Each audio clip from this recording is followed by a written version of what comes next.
Today, I'm going to talk to you about a subject I often get questioned about. Why does growth feel lonely? And by growth, whether it is emotional, mental, spiritual, why is it synonymous with feeling lonely? Let's take a deep dive. Let me begin by saying loneliness is one of the most misunderstood experiences of growth. Most people assume that if they feel lonely, something has gone terribly wrong with their life, that they are failing at connection, they are failing at life, they are failing at being human. But loneliness does not always mean there is an absence of something. Sometimes it means transition. Growth always feels lonely or often feels lonely, not because you're disconnected, but because you are no longer resonating with what once fit your life.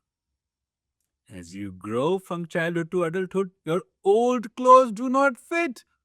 Does that make you feel lonely? No, you get new clothes that begin to fit you. That is the nature of life. But let me take a deeper cut at it. Loneliness and solitude are not the same experience. Loneliness feels like an absence of something you desire. It contracts the heart. Solitude is remarkably different. Solitude is an opportunity anchored in silence.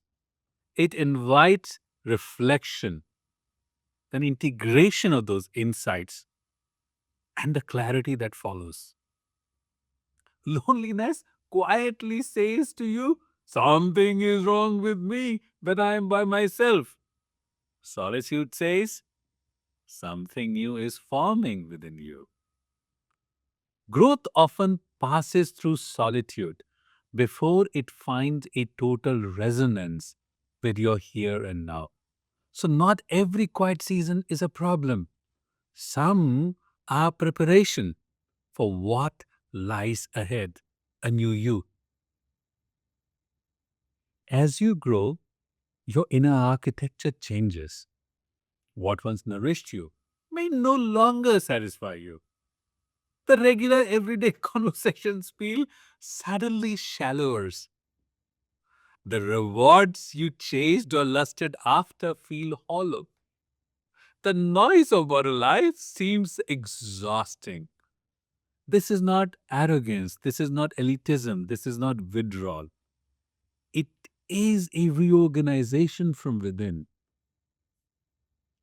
Scientifically speaking, your nervous system is updating and upgrading to a deeper level of embodied coherence.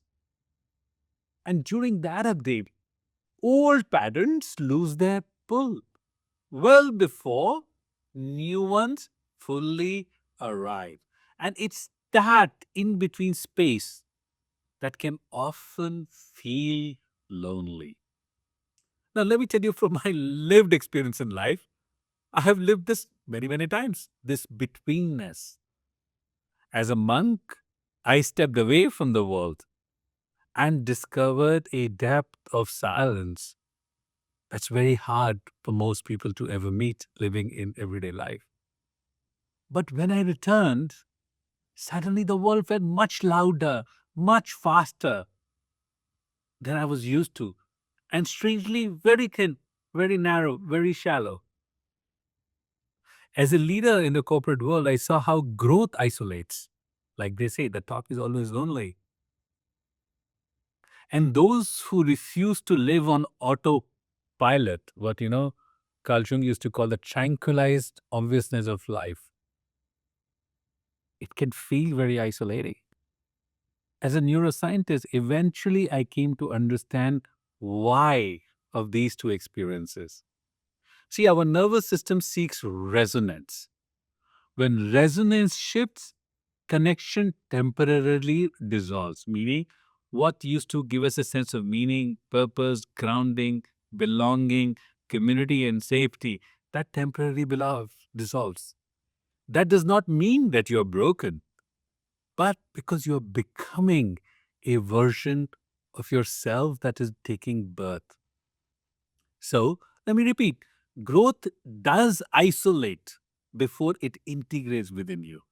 When your nervous system no longer resonates with familiar patterns, old connection will lose their charge and it's okay. This does not mean you are meant to be alone forever.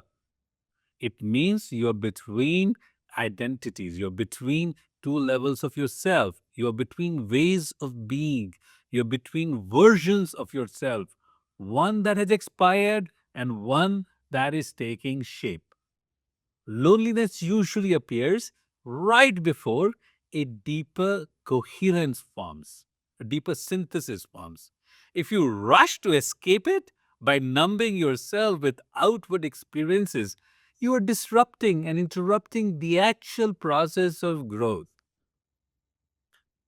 However, if you quietly listen, it unfolds for you and even directly teaches you who you are now becoming.